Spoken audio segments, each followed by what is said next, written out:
Hey everyone, welcome back to my channel. So today we're going to talk about why I don't stress about money.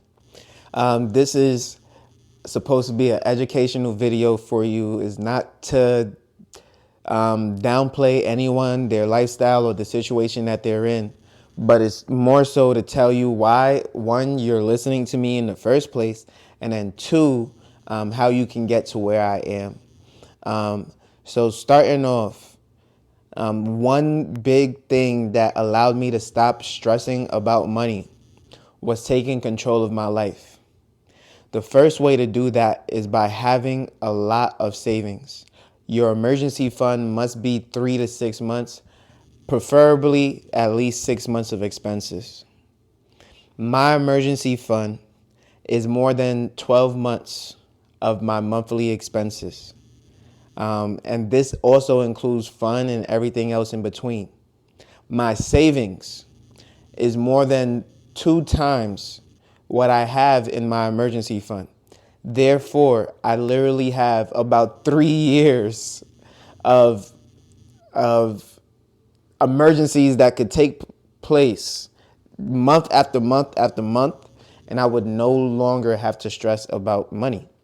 If my house was to burn down, I have insurance. I mean, I don't even have to dig into the emergency fund, but I do have an emergency fund that if my house did burn down, I wouldn't even need insurance, right?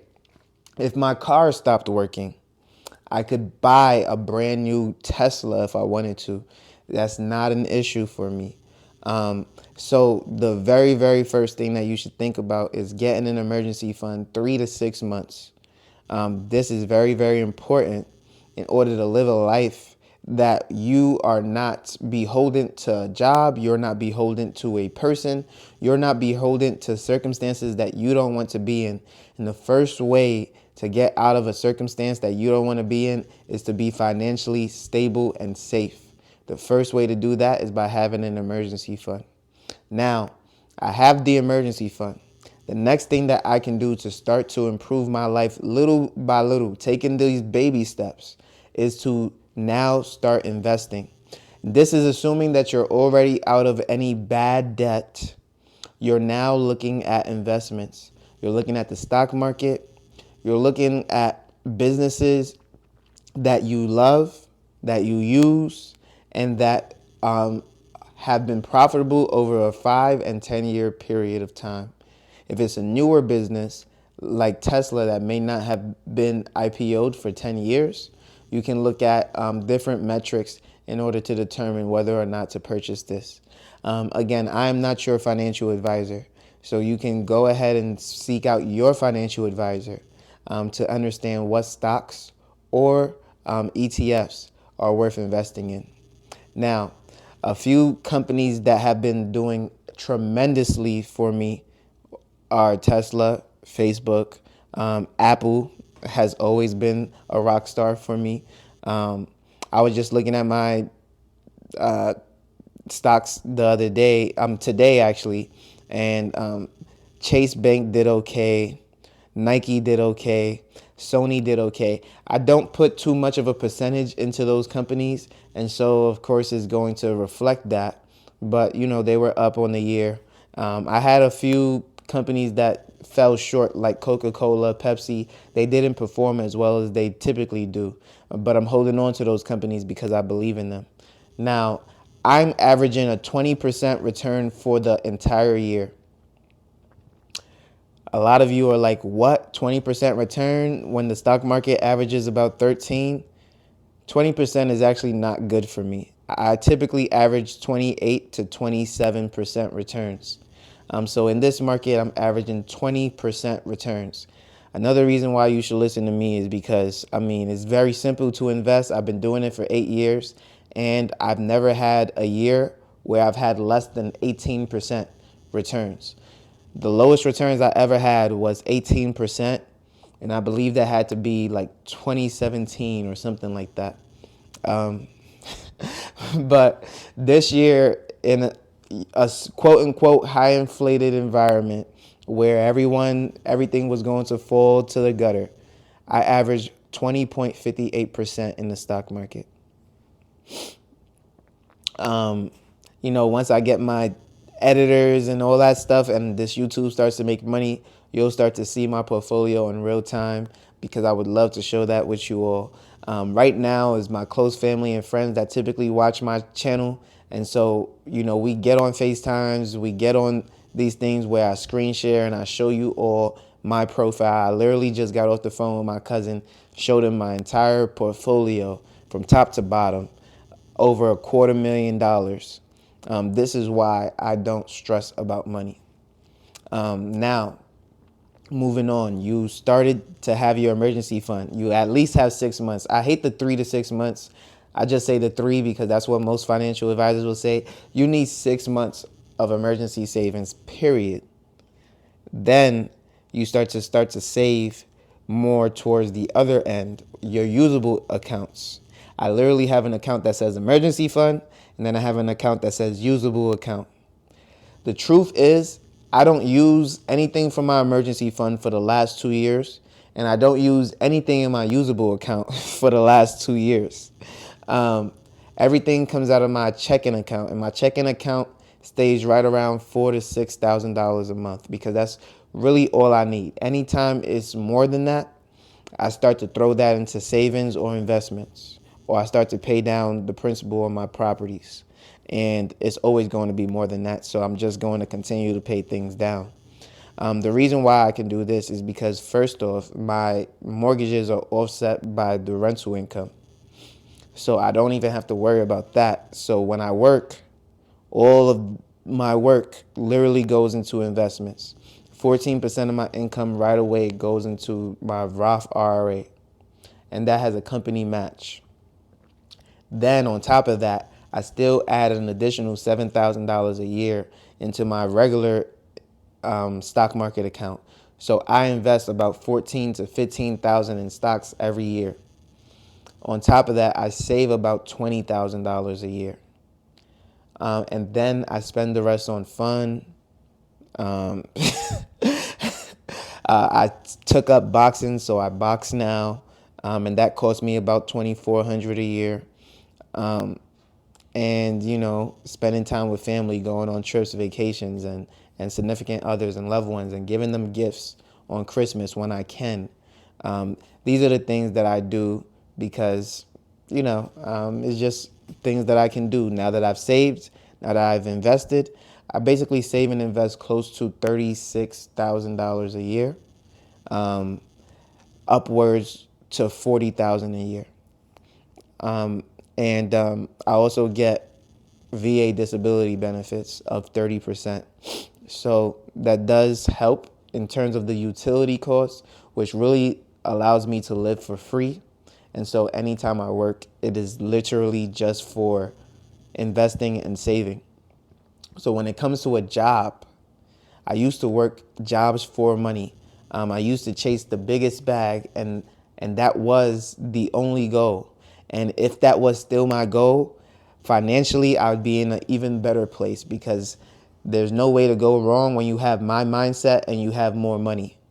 But I'm at a point in my life now where when I physically strain my body is because I'm boxing. It's not because I'm at a job for 50 hours a week. And when I want to get a day off on the weekends, I have that off because I no longer work on the weekends. My job offers me a lifestyle now to where I can make money but still live as if I'm not even working, to be honest with you. I could not quit a job because I was only in it for the money at one point. And because of that, and knowing that I didn't need the money, I would always leave the company because I was always working so much for the money that I didn't need. And so I would end up with the same amount of money that I have working this job, even though it pays $20,000 less. Why is that? It's because I take 2 weeks off. I take 3 weeks off before getting another opportunity, or even looking for a new opportunity. Because when you are not motivated by anything but money and you don't need the money, you work when you want to work. So now that I have a job that motivates me in different ways, I have people around me. And this is very important, to have people around you that motivate you in different ways. I don't have no one that has to put a knife to my back and tell me to get up and go work. No, I just go and do it. And the reason why is because no one needs to tell me to do that. I know that I benefit by investing and by saving by going to work, but I'm also not feeling the pressure of it by now having the work-life balance. If you can, and this is solely if you can, I would do what I did, which is obviously work for the money first and then find a job that you can work, that you actually like to do, and that you're around people that you enjoy. And the reason for this is when you're working for the money, you can accumulate more quickly. Notice that I said that because I was making 20,000 more, I could take 3 weeks off without pay and still make what I'm making now at my current job that I work year round. Of course, I have paid vacations and things like that, but that's besides the point. I could literally take off whenever I wanted and still make the same amount of money.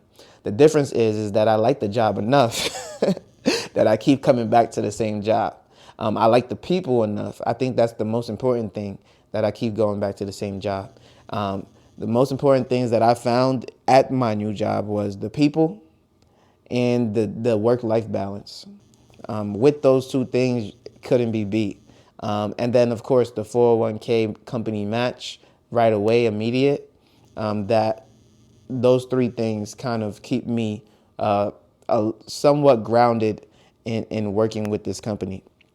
Now, I'm not beholden to a job. I know that because I've just told you financially how stable I am.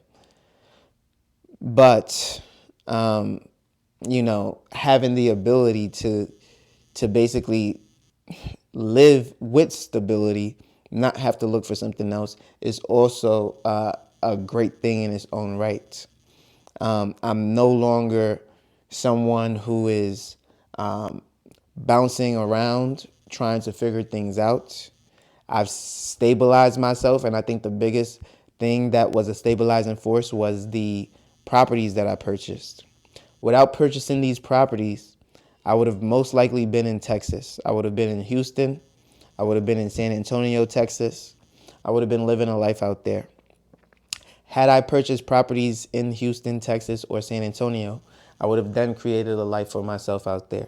Nothing wrong with changing states to states or living in different places, but with the high interest rates and inflation, it's better to stay in one place and not be like everybody else who sells or refinances their home every 6 to 7 years, because you're not getting the maximum principal payments that you can get from long-term staying in one spot, and you're not building as much equity as you can possibly be building.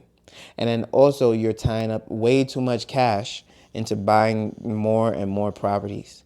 In fact, I'm at a point now where I have too much cash on hand, too much liquid cash, that I'm looking at putting more towards my investments, more than the $15,000 that I put every year into the stock market. Because what else am I going to do with the money outside of buy more real estate?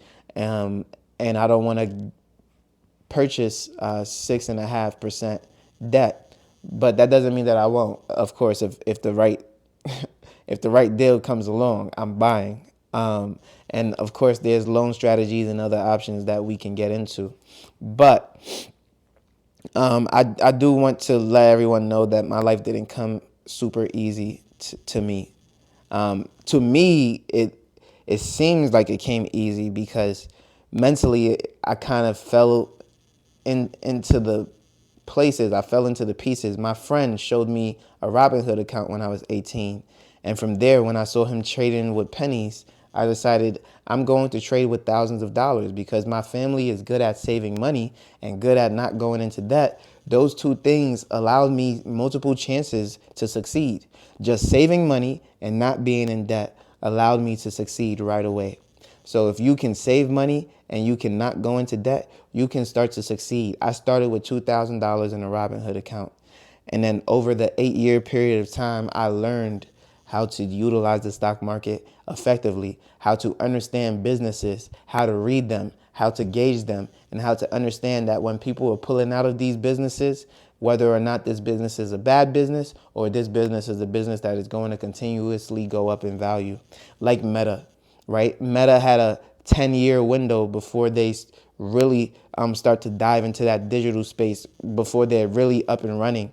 People started to back out. They started to sell stock. They started to make it look as if it wasn't what it was supposed to be. I bought.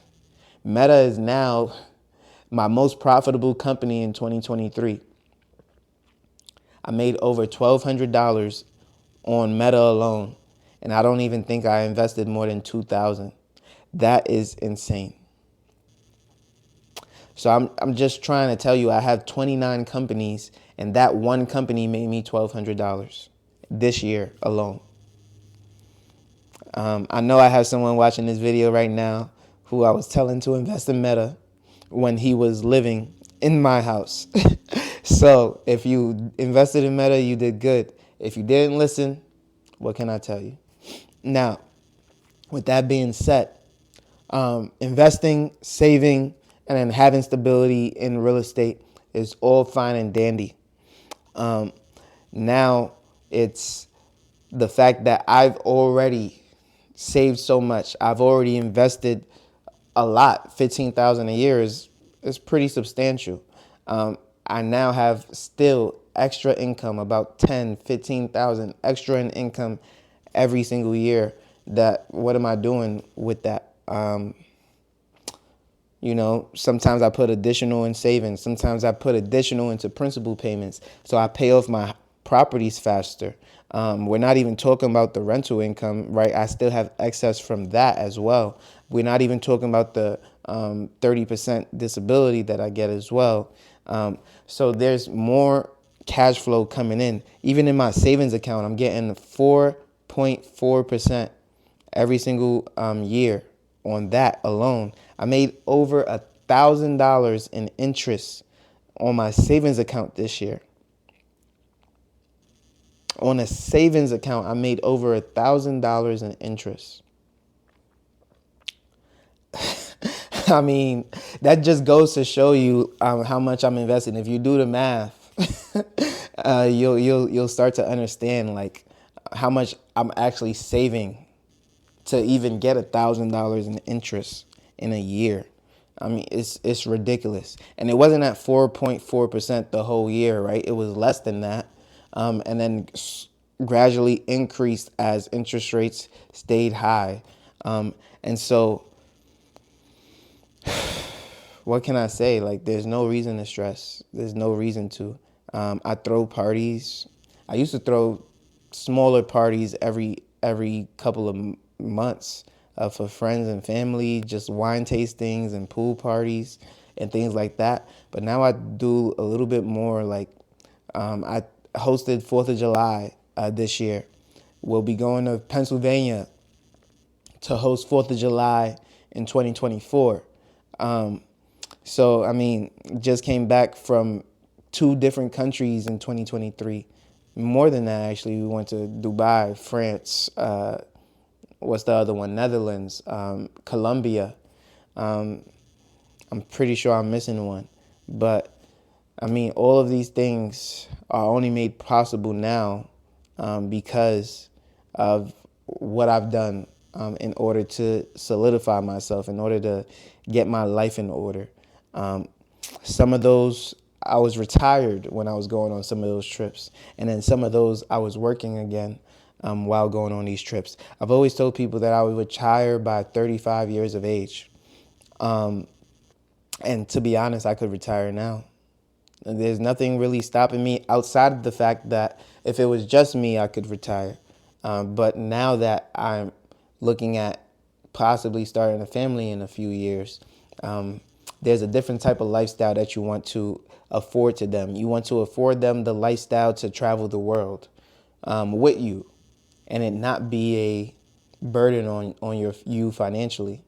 You want to afford them the lifestyle to go to the best schools and to play all the sports that they want. Sports I can handle now, but you understand what I'm getting at. I want to be able to do things that are important, but not necessarily just do everything. We want to do things that are going to be structured in building and creating a decent family structure. And so that's what I'm looking towards now. I've already solidified myself. It's time to solidify a potential family in the future. So if you like this video on why I don't stress about money, please go ahead and give me a like, comment, and subscribe to the channel. You know I post every single day at 8 a.m. daily on YouTube and on Rumble. And I can't wait to see you on the next one. Peace.